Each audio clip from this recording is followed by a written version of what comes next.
Assalamualaikum Sobat Tirai Gaib, salam jumpa di channel cerita horor. Di channel ini akan kami ajak kalian menelusuri dunia mistis yang tegang dan menyeramkan. Silahkan subscribe, like, komen dan share serta nyalakan tombol loncengnya, supaya kalian tidak ketinggalan cerita terbaru dari channel kami. Yang sudah subscribe semoga masuk surga. Cerita ini hanya fiktif belaka, jika ada kesamaan nama, lokasi dan kejadian itu hanya kebetulan. Di tengah hutan lebat di kaki Gunung Lawu, ada sebuah desa kecil bernama Desa Penunggu Kala. Desa ini jarang terdengar namanya karena sudah lama ditinggalkan oleh penduduknya. Konon, penduduk terakhir desa itu menghilang secara misterius. Beberapa saksi menyebutkan bahwa mereka melihat kerumunan besar orang berjalan keluar dari desa dengan langkah yang lambat, seperti orang-orang yang terkena sihir. Namun, tidak ada yang tahu kemana mereka pergi. Kini, desa itu hanya dihuni oleh rumah-rumah reot, pepohonan tinggi yang menutupi matahari, dan suara-suara aneh yang sering terdengar saat malam tiba. Masyarakat sekitar percaya bahwa desa itu dikutuk, dihantui oleh arwah-arwah penduduknya yang tidak pernah benar-benar pergi. Bahkan, jalan menuju desa itu kini sulit ditemukan karena tertutup oleh semak belukar dan pohon yang tumbuh liar. Tetapi cerita ini justru menarik perhatian sebuah tim eksplorasi bernama Paranormal Seekers, yang terkenal dengan keberanian mereka menjelajahi tempat-tempat berhantu. 5 anggota Paranormal Seekers yang akan memulai perjalanan ini adalah Nadia, pemimpin tim yang skeptis namun pemberani. Arya, seorang ahli sejarah yang sering menghubungkan legenda dengan fakta. Fikri, teknisi kamera yang mudah panik. Rani, medium yang mampu merasakan kehadiran makhluk tak kasat mata. Dan Seno, pendaki gunung dengan pengalaman luas menjelajahi wilayah terpencil. Mereka berangkat pada pagi yang cerah, mengikuti peta lama yang diperoleh Arya dari seorang warga desa sekitar Gunung Lawu. Perjalanan menuju Desa Penunggu Kala terasa berat. Mereka harus melewati jalur setapak yang licin dan dipenuhi duri, serta mendengar suara-suara aneh seperti bisikan dari balik pepohonan. Fikri mulai mengeluh karena kameranya beberapa kali rusak secara tiba-tiba, meski sebelumnya dalam kondisi prima. Ketika mereka mendekati pintu masuk desa, suasana berubah drastis. Udara yang tadinya hangat menjadi dingin seperti berada di ketinggian gunung. Rani, yang berjalan di belakang, tiba-tiba berhenti.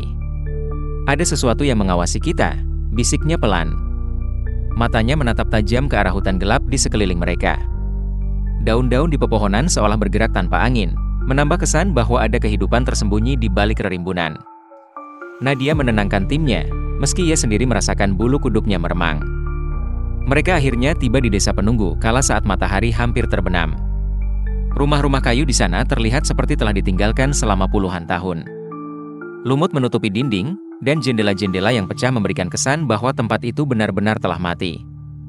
Namun, di balik kesunyian itu, mereka semua merasa seperti diperhatikan oleh ratusan mata tak terlihat.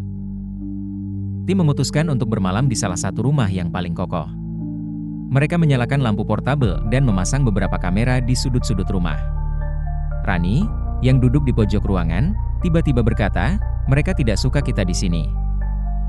"Mereka? Maksudmu siapa?" tanya Arya sambil melirik ke arah Rani. "Penduduk desa. Mereka masih ada di sini." "Tapi mereka bukan lagi manusia," jawab Rani dengan suara pelan.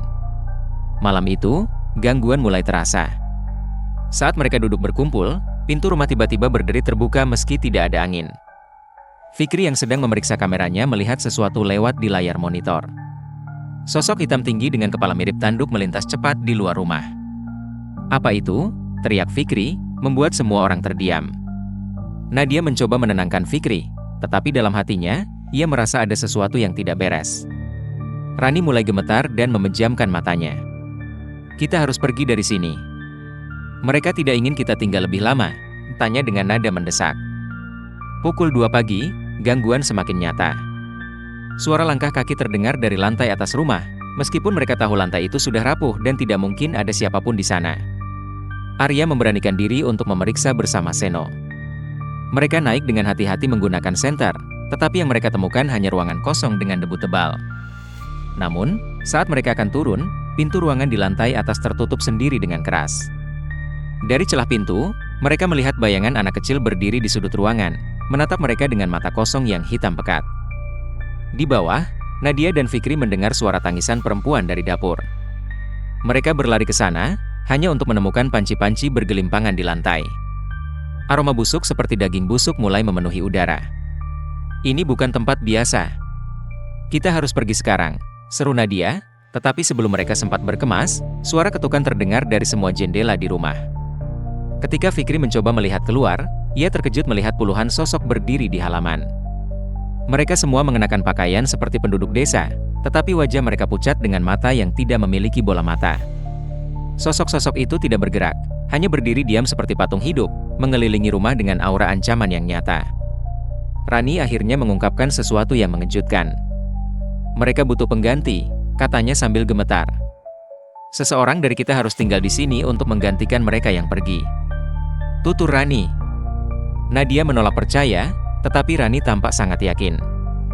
Ia menjelaskan bahwa kutukan desa ini membuat penduduknya tidak bisa meninggalkan dunia ini. Mereka membutuhkan seseorang untuk menjaga desa agar mereka bisa bebas. Gangguan semakin parah. Tiba-tiba, Seno menghilang tanpa jejak. Mereka menemukannya beberapa saat kemudian di sebuah rumah kosong. Tubuhnya kaku dengan wajah penuh ketakutan. Bibirnya berbisik pelan, "Jangan tinggal. Jangan tinggal." Dengan segala kekuatan yang tersisa, tim memutuskan untuk melarikan diri meski gangguan terus menghantui mereka. Di tengah perjalanan keluar desa, mereka dihadang oleh sosok besar berbulu lebat dengan wajah menyerupai binatang buas. Sosok itu berdiri di tengah jalan setapak, menghalangi jalan keluar mereka. Rani, yang tampaknya menjadi target utama, berteriak keras sambil memegang jimat yang diberikan oleh seorang tetua desa sebelum mereka berangkat. Sosok itu menghilang, tetapi aroma busuk tetap tertinggal di udara.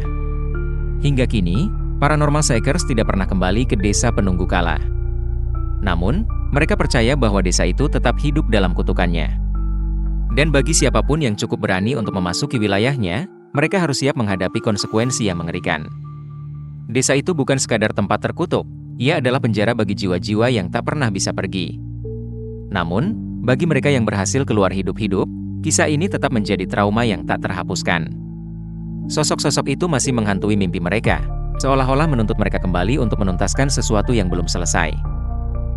Terima kasih Sobat Tirai Gaib, jangan lupa subscribe, like, komen dan share. Serta nyalakan tombol loncengnya yang sudah subscribe, semoga masuk surga.